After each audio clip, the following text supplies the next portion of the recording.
take what the defense gave him. Des Reed to the 25. Eric Phillips the tackle, and that brings us to the 2-minute timeout.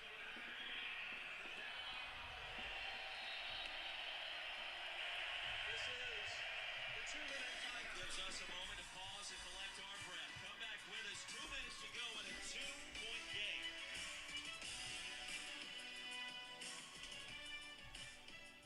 At Dots, an ordinary pretzel just isn't enough. So they add savory seasoning and tempting buttery flavor into every delicious twist. Now that's enough to make you order a special delivery. That seems like a lot.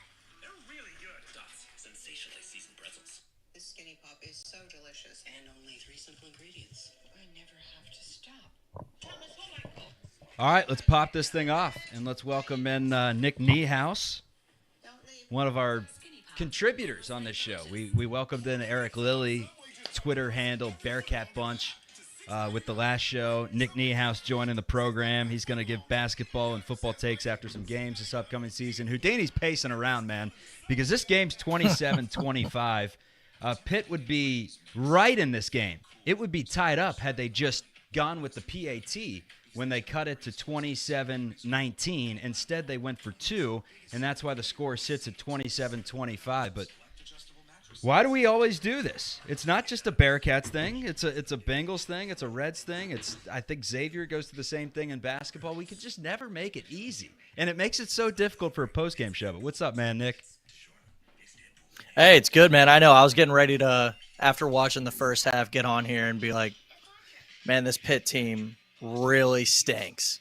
This quarterback stinks. But after watching the second half, talk about a complete switch up. I mean, the Cartier Cats, we've been talking about that for how many years of our lives, whether it's Bengals or Bearcats. Nonstop, man. 27-24, I think exactly 2 minutes on the clock. We're in commercial break right now. Houdini, Sorsby 20 of 36 in the game, 284 yards, 3 touchdowns. It's been non-existent in the fourth quarter with a few airmailed throws. What do you think of the Cats today? I was getting ready to ask you if we are legit, if we're going to compete in the Big 12, and based off what we've seen in the last 25 minutes of real time, slightly alarmed. Yeah, I'm alarmed. I'm very alarmed. I told you the second it was a 2-possession game, I'm like, we've seen this. We've seen this movie before. They do it every time. I'd love to come on here. We're up 40-6, and we don't even have to pay attention to the end. But here we go, man. All it takes is a field goal. This guy drilled a pretty deep one in the first half. So let's get a stop, and then we'll discuss what I think about this team. Welcome into the chat, everyone. Just keep on trickling in. Last week, I think we had a concurrent rate of we're trying to get to like 500 eventually. If we could get 500 Bearcats fans in this chat, even if they don't have volume on and they're just throwing in some chirps of the other team, that's where this really becomes electric. But as of right now, keep trickling in. Leave your comments. We'll answer them. Am I behind? What's going on in this game? Well, granted, I'm on the YouTube TV stream, so I might be like 30 seconds behind, but they're damn near at the 50-yard line, 1st and 10. They got to get about 15, 20 yards. Oh, God. Don't do it. What happened? Touchdown? Yep. They're in the 20-yard line. 1st and 10. And 50 seconds left. I should probably update this score on the screen because it's 27-25. That does make a difference in this scenario. Just a slight difference. God damn it, Scott! What the hell are we doing? What the hell are we doing? I mean, this is a must-win for Scott Satterfield. You saw the salute to Scott up there as the first topic we were going to talk about. There was no question mark after that at halftime. I mean, we were preparing for a win. I think I may have just mushed it. This program may have just mushed a W. And I can't get the game. I mean, we got 2 timeouts. And they're just running the ball down our throats. Oh, God. And it's going to come down you got to call the timeout. It's going to You got to call the timeout. You're not going to call the timeout? They're not going to call a timeout? I can't get the game. It's always a disaster down the stretch. Fill me in. All right, call timeout. Holy shit. Holstein just fell down in the backfield. So, I mean, either way, it's a chip shot field goal. Oh, my God. To run So out we're the gonna clock? be sitting there with like 20 seconds left. We'll be able to stop the clock here. So, but yeah, it gives us 18 seconds to drive down the field and kick a field goal when our kicker missed a 12-yard field goal by 40 yards earlier. So I did not make this awesome of an intro video to air it for this ending, man. Oh, my God.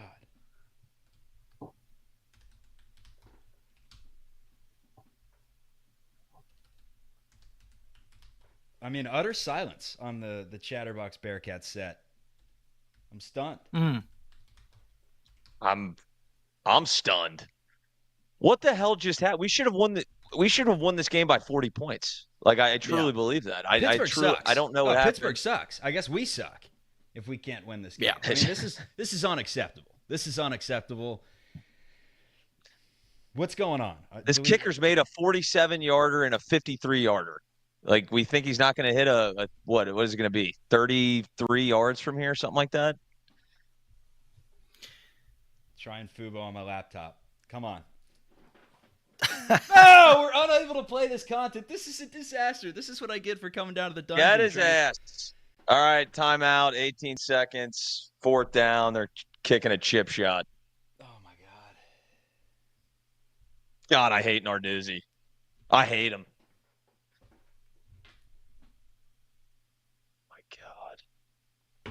Well, it's up to you to tell me if we deserve win this this. game. I get nothing. No, I we don't deserve Yeah, you're this. gonna have to We call don't. this. You're gonna have to call the final seconds here. We gave up our Saturdays. Oh, We're sitting in the basement. Niehaus was down at Mount Lookout Tavern. He was putting on a show. They were getting ready to put him up there on the stage, and now look at him. That's my- where we were sitting, baby. You can hear me, right? That's where we were sitting at. Loud and clear. All right, good. Oh, my. I wasn't sure for a This is second. an abomination. All right, I got the game back on, folks. Welcome into the chat, All right, there we everyone. go. Oh, Cincinnati Bearcats football. Nitroglycerin pills.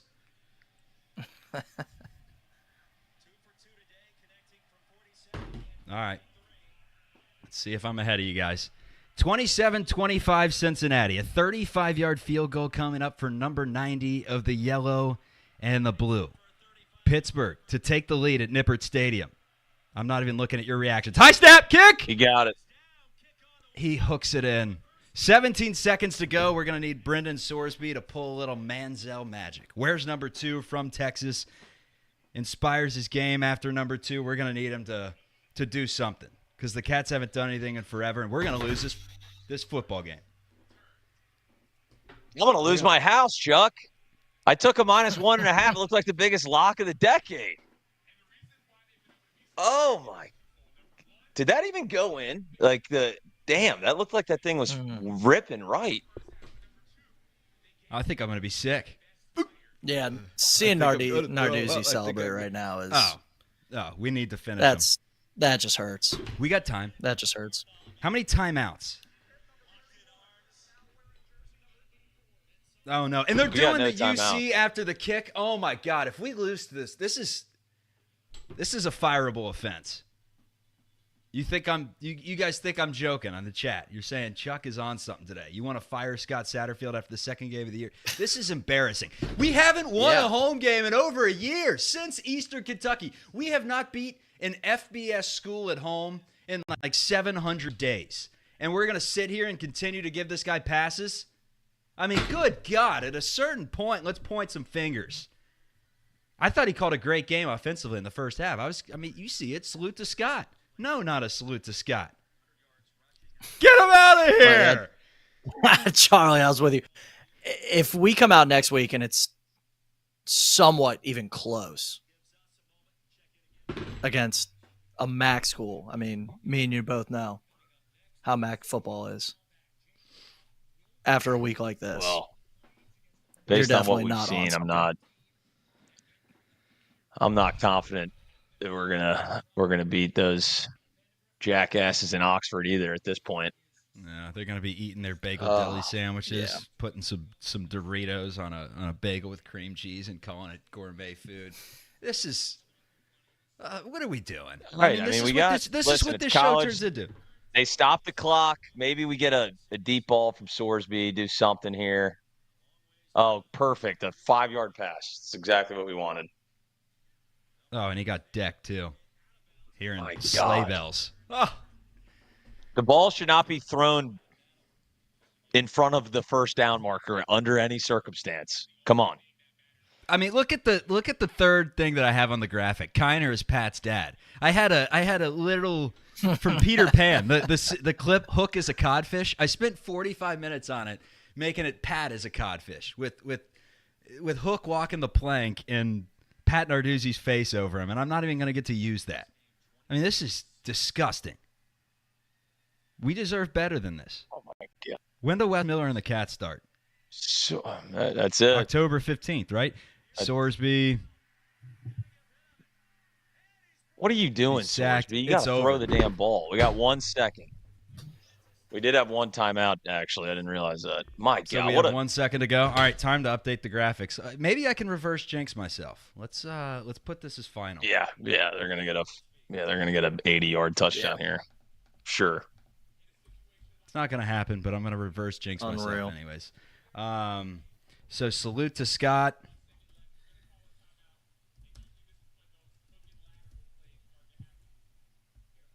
That's the big question now. Scott's seat hot. What should we make number 2? Collapse. Okay. That'll be topic number 2. Kiner still is Pat's dad, but we can't talk about that. I hate Pitt. How about that? I think that's a good one. This might be the worst thing I've ever seen. We'll keep Godfather Sauls at number 4, and Miami, Ohio is indeed up next. If we have a show, I mean, if the team sucks, we're not going to do these live. We're not giving up our Saturdays. It's supply and demand. I mean, if you in the chat say we'll watch them win or lose, we're going to come. That's what Chatterbox Bearcats does. But this is this hurts.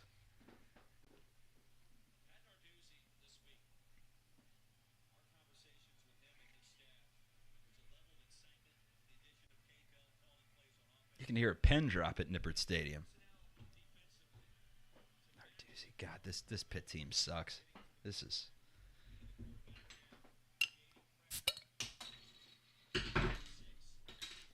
Yeah, losing to this quarterback is that's going to sting.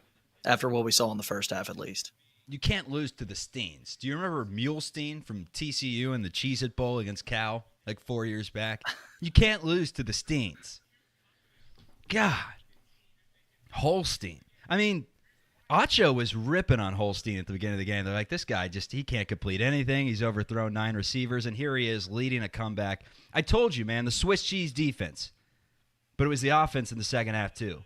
Kicking game, issues. Throw it over the middle, hook and ladder. All right, 40-yard line. Kiner still got it. It's That's over. It. I'm going to watch it anyways. Sorsby, ball goes down. Yikes. That is it. Cincinnati falls to 1-1. Pittsburgh comes into Nippert Stadium. I don't know what to tell you guys, but we're going to do a show. We do it win or lose. This is Chatterbox Bearcats with Chuck Houdini. Joining the show today, Nick Niehaus. Let's go, fellas. They only allow 40,000 into tiny Nippert Stadium. They say nothing good in life comes easy. You had to buy football tickets to get basketball tickets. And basketball is the hot ticket because Bob Huggins had the Bearcats rolling. Program that was rumored to be disbanding about 15, 20 years ago after some huge losses. They say the longer you have to wait for something, the more you'll appreciate it when that someday comes. Caught! Touchdown, Armand Benz! We thought the moment had arrived. They are in the playoff. Only to find out the moment's been too big. Hey, go to hell. At the end of the day, it's a business. Present day, nobody believes in this team. Scott Satterfield, no answers at the moment. But with this program, the best things have come when you least expect it. Number 1, let's go.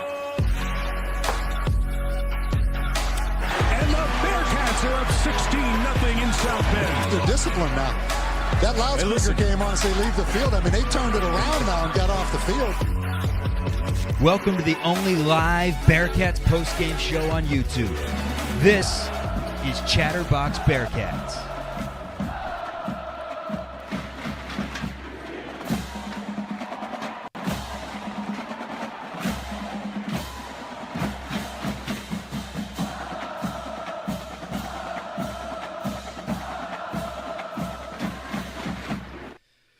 All right.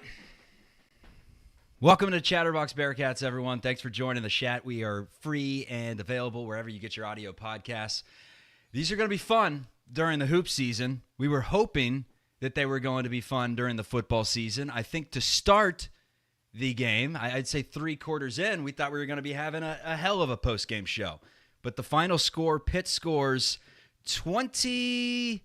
How many did they score unanswered, fellas? Someone help me out. Ask a friend. Who wants to be a millionaire? It was 27-6, right? 22 unanswered. Pittsburgh scores to win 28-27 at Nippert Stadium. For those of you joining us on YouTube, we appreciate it. Give us the thumbs up. Give us the subscribe. We're here win or lose. Nick Niehaus and Houdini with me today to break it down. I'm Chuck Walter, formerly of Reds Live, CBS in San Francisco, NBC in Lexington, and now one of the pioneers here on Chatterbox Bearcats. But initial thoughts, Houdini, I had some very exciting things to talk about. We had a rundown that was planned. It was praise to Scott Satterfield, and instead we're leading with Scott Satterfield's seat. I mean, at what point does it start to get hot? I know it's game 2 of year 2, but the dude cannot win at Nippert Stadium, and I don't think Pittsburgh's good.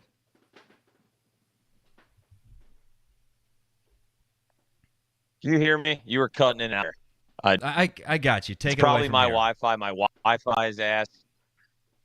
The Wi-Fi is ass. This team is ass. This is a dumpster fire. I was feeling so good. That sequence at the end of the first half, as we saw, we just lost by 1 point, ended up biting us so badly. I mean, we all knew it was going to happen. And there's a couple questionable things. I really thought, offensively we looked good, at least in the first half, and then we started to kind of go away from what was working. I'm sure we're going to touch on this. I do not understand that last drive. Kiner is running, 8 yards a clip, and we take him out on 2nd and short, going shotgun. If any Bengals fans are watching, if you remember, we kept going in shotgun in the short yardage situations with Burrow. It never worked. We did that with our backup running back, and he got stuffed 3 yards. Kiner's still sitting on 3rd and 4. I don't understand that. I really don't. Why did we go away from what was working? Sorsby stopped throwing the deep ball a little bit. I think we were trying to win the game and just stay ahead, and that we got complacent on offense. And then all of a sudden, Eli Holstein. I think probably one of the worst quarterback performances I've ever seen in the first half. We let this guy look like Peyton Manning. So I don't know what to say. I'm disgusted, I'm ashamed, and I'm embarrassed. Niehaus, you started the game down at MLT's in Mount Lookout Square. You were feeling really good. Yep. You came back for your Chatterbox Bearcats debut. I think you set everything up. Cats were up like 20-something points. I think it was going into the fourth quarter or close to it. I mean, what the hell happened? What'd you see from your eyes?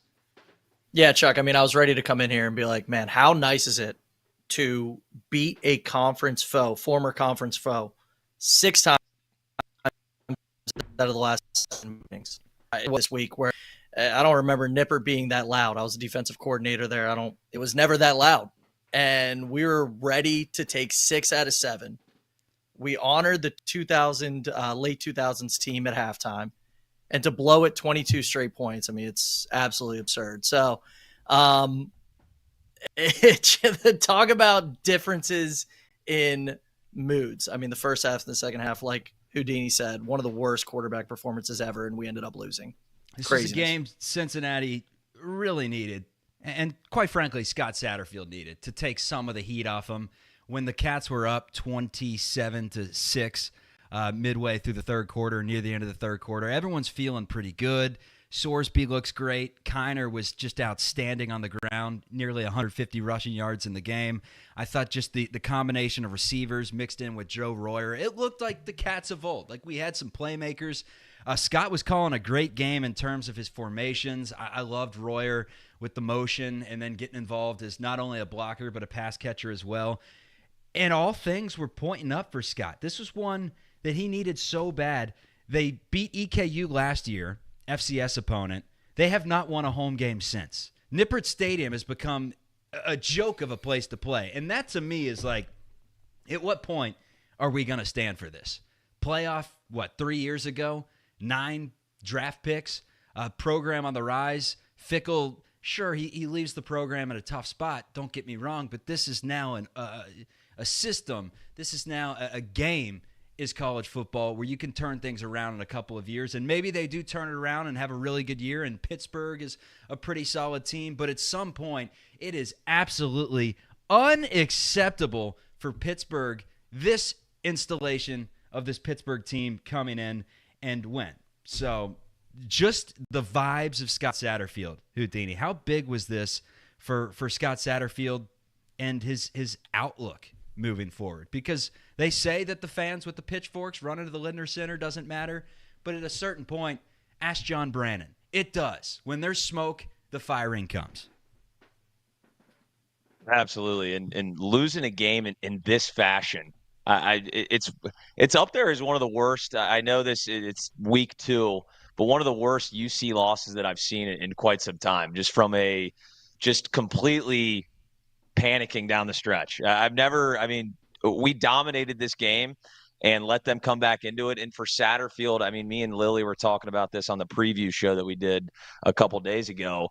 This was massive for Scott Satterfield to get an FBS, like you said, an FBS win at Nippert, get the mojo back in Nippert Stadium, and we did the exact opposite of that.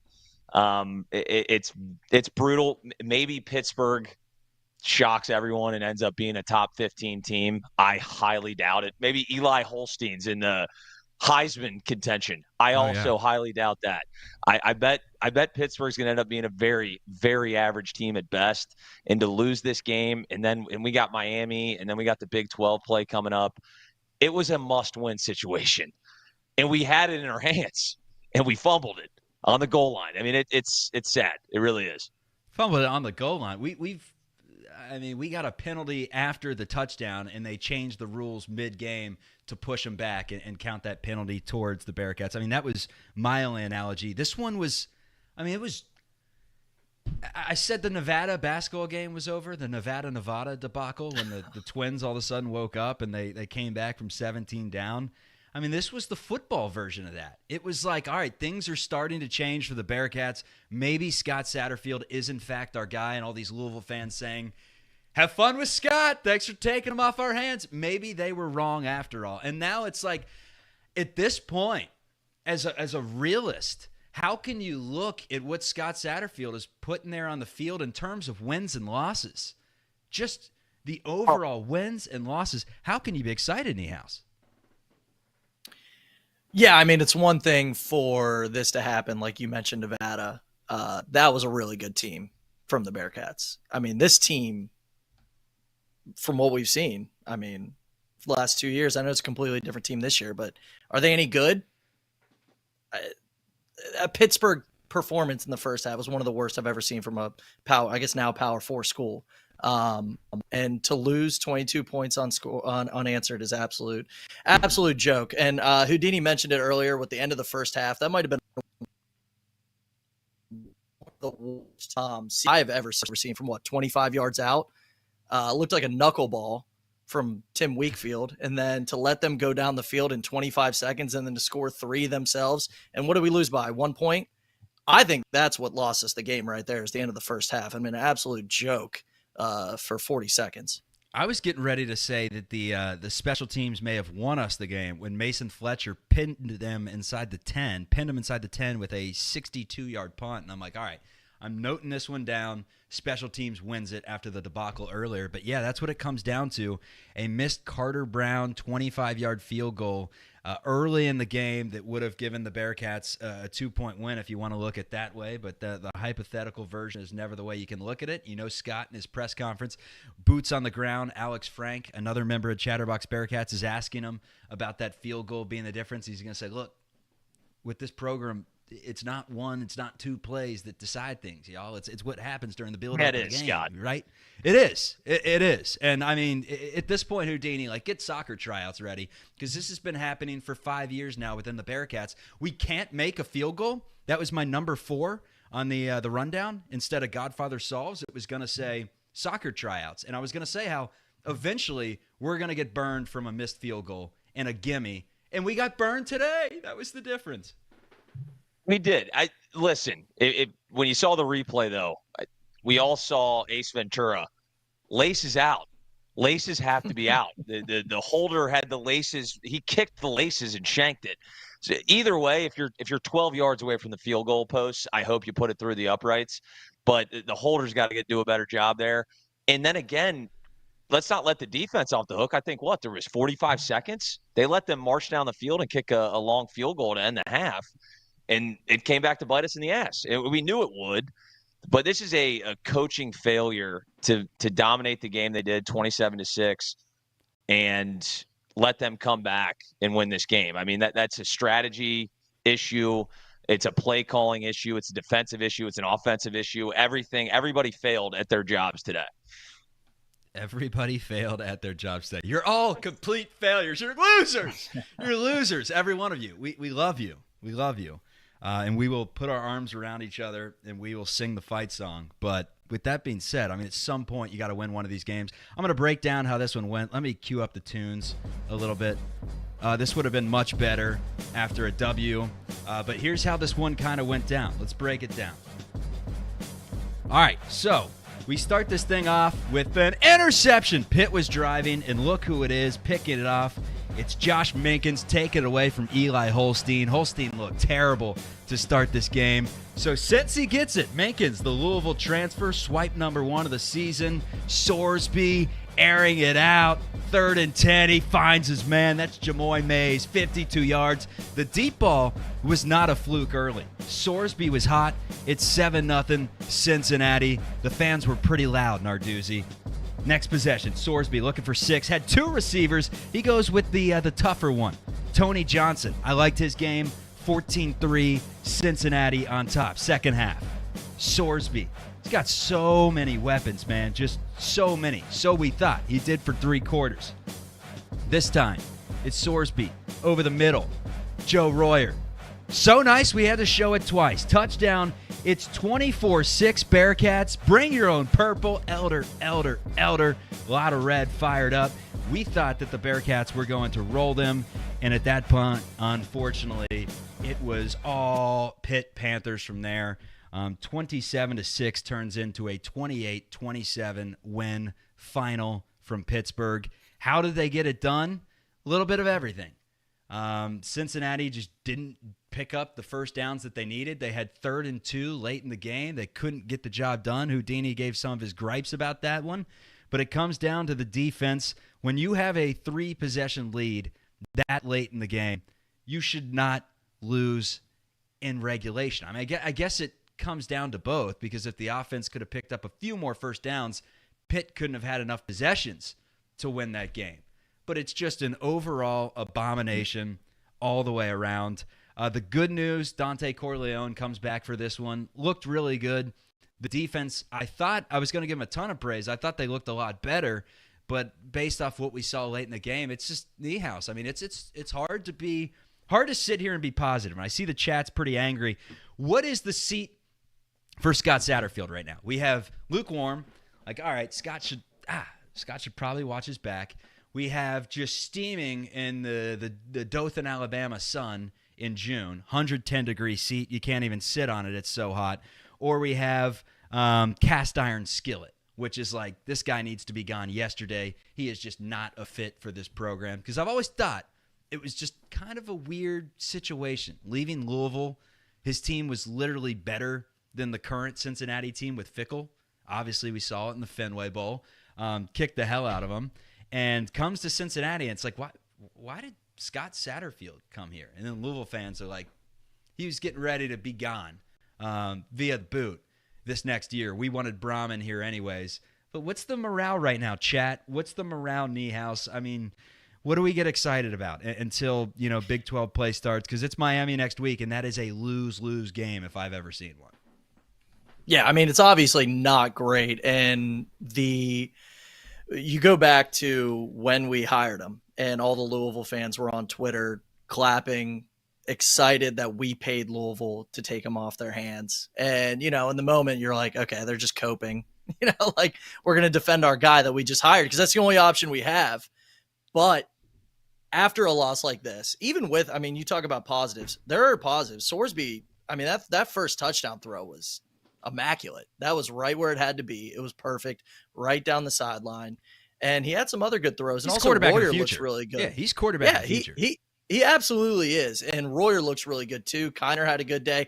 There are positives. And to lose against and I know Houdini earlier saying maybe they can be a decent ACC team. I think they stink. I think Pitt is terrible. The fact that we lost to this team is a absolute abomination. They are terrible. I mean, anybody who watches the first half can see that. Some of the throws that I saw Holdstein miss was like I was watching our team last year with Emory Jones. It was really bad. It's hard to be positive. Positives are Sorsby has some good throws. Royer looks like a beast, and Connor had a good day on the ground. That's about it, though. Houdini, a follow-up to that. You're Scott right, C. though. No, well, to Niehouse's point, you're right. Holstein, I was getting confused in the first half. I'm like, wait a minute, is our defense actually good? We watched Towson kind of just run the ball all over us. Our secondary looked terrible, and I'm like, wait a minute, is our defense good? And then it was really like, I think Holstein is just horrendous. He was missing guys left and right. I mean, I feel like he had multiple opportunities, even in that first half, to at least have a couple touchdowns on the board, which he was just missing completely. And the one thing that I noticed, and we'll have to get Lilly to do, he'll have like a spreadsheet on it and, snap count and PFF grades for the line. I thought our line did a pretty poor job of pass protection. Kiner had to field the ground, but it seemed like in the second half, Sorsby had a guy in the very quickly. Did not have time to set those long balls that we saw in the first half. But yes, Satterfield's seat is blazing hot. Blazing hot. If they don't turn this season around and have a respectable finish in the Big 12, he's gone. This will be his last year. I know the athletic department doesn't want to pay him that guaranteed money, but I'm sorry, they're going to have to, or people are going to be with the picket fences, and I'll probably be there too. It's still early in the season. We can turn it around. Again, to Niehouse's point, I still think from a roster perspective, we are much better than we were last year. We just couldn't close the deal today. Unacceptable. Completely unacceptable. Next up, Miami, Ohio at Yeager Stadium. Serious football teams and serious football programs win this game. Northwestern just took them down. My wife, Kylan Mills, is on the sideline for Big Ten Network. And the Northwestern Wildcats. From all that, you want to talk about turmoil? You want to talk about a tough situation that a coach inherited after Pat Fitzgerald was tossed for all the hazing implications and everything? That coach comes in, and he can beat Miami, Ohio in year 2. If Scott Satterfield goes 0-2 to Miami, Ohio, and you bring him out to the press conference, I'm getting a plane ticket down to Cincinnati. I'm going to be there. I'm going to ask for a press pass. I'm going to join Boots Frank. And I'm gonna go in there. I'm gonna say, Scott, how the hell do you still have a job here? Are you renting? Well, I mean, what's going on here? I mean, it's. Do you think if we lose to Miami, I don't think this has ever been done in Cincinnati football history. If we lose to Miami, you think they'll fire him that day? I mean, straight up, if we start the season 1-2 and lose to Eli Holstein, the greatest quarterback we've ever seen in the second half of today's game, and then go and lose to Miami back-to-back years, I think he can't get on. I was about to say he can't get on the plane. He needs to get on a plane after that game and go back to wherever the hell he came from. Boone, North Carolina. You go back to Boone. Yeah. Get your ass back to Boone. No, and I want to support my guy. Like, right, Nick? Right, Houdini? That's the thing. Like, he's our football coach. We don't have any other options right now, but I am just finding it impossible to defend him. And I thought he was calling a great game in the first half. And he recruited a hell of a quarterback in Sorsby, who went 21-37 with 290 yards and 3 touchdowns. And his running back, Corey Kiner, they plucked him from LSU, 20 carries, 149 yards. Xavier Henderson plucked him from Florida, 5 catches, 80 yards. Like, they have some talent. Joe Royer had 3 catches for 49 in his first touchdown. They have some talent. But they stink. He's done a good job as far as bringing guys in. He's done a good job as far as bringing guys in. Like I said, the talent level this year, I think, is far and beyond what we saw last year. The final score is what's really hanging on me, and apparently that's what they, equates to wins and losses in college football is the final score, and he didn't get it done. So I like to be optimistic, Chuck. We did the basketball season. I'm always kind of glass half full, but this loss is so devastating that it's hard. It's hard. It's difficult to watch. I hope he can turn around because I'm still going to be rooting for Satterfield. I know people are going to be wanting for his job. I'm rooting that he can turn this thing around. It's early. It's a long season, folks. Still a 12-team playoff. We're still alive. We're fine. Oh, yeah. All we got to do is win the Big 12. All we got to do is turn around, put the demons behind us, go into Oxford, kick the hell out of the Redhawks, say see ya to the rivalry, and then we welcome in Houston, and then we got Texas Tech, and then there's like West Virginia, Colorado, TCU, Kansas State. It's not going to be easy. If Scott Satterfield does not have a good product this year, it's going to be exposed quickly. Like, we're not going to have to wait long. It's not like the AAC where it's like a Tommy Tuberville team, and you think they're pretty good with Gunnar Kiel, and then all of a sudden 8-1 turns into 8-4, and they get shellacked in their bowl game to like VTech, and it's like, all right, we weren't actually good. We're gonna know by game 7 if this is just a train wreck of a football program right now. My hope is no. My hope everyone is out in Clifton right now. Adriaticos. Don't go to Tino's today. Pittsburgh bar. I know Steelers bar. I don't know if they're Pitt Panthers bar, but any other time, a great place. But hit up the town.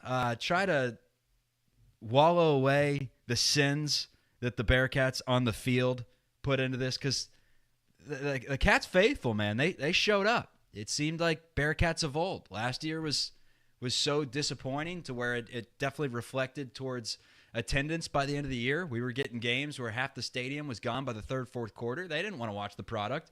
And today they stuck around. They did their best to propel the Cats to a victory. And when it came down to it, Pittsburgh scored 22 unanswered points, and they outscored the Bearcats in the second half 22-10 to drop the Bearcats to 1-1 on the season. Niehaus, your final thoughts heading into Miami? Yeah, final thoughts. Like you said, got to support the guy. I'm going to support Satterfield, but Vegas sets lines for every single game. I'm setting my line for the Miami game in terms of if I'm going to support Satterfield going forward at 14.5. If we don't beat Miami, a max score. Now, granted, Miami's a good team. They might have better quarterback play than today with Pitt, with Holstein. I mean, we might see a tougher offense with Miami. Yeah, Garrett's like 28 if we don't years beat old. them if we don't beat them by more than 14 points, I'm fully out. This is a max school. The last time we're going to play them, you have to go out and you have to dominate them. That is my line. I'm setting it right now. Kick their ass, Seabass. Houdini. Yeah, like you said, I mean, Gabbard, that's Blaine Gabbard's younger brother, right? So yeah, he's going to be solid, and they played tough with Northwestern. I mean, we don't know what Northwestern is. They might be horrendous. But you have to come out and dominate Miami. Like you said, it's the last time we're playing. They got rid of.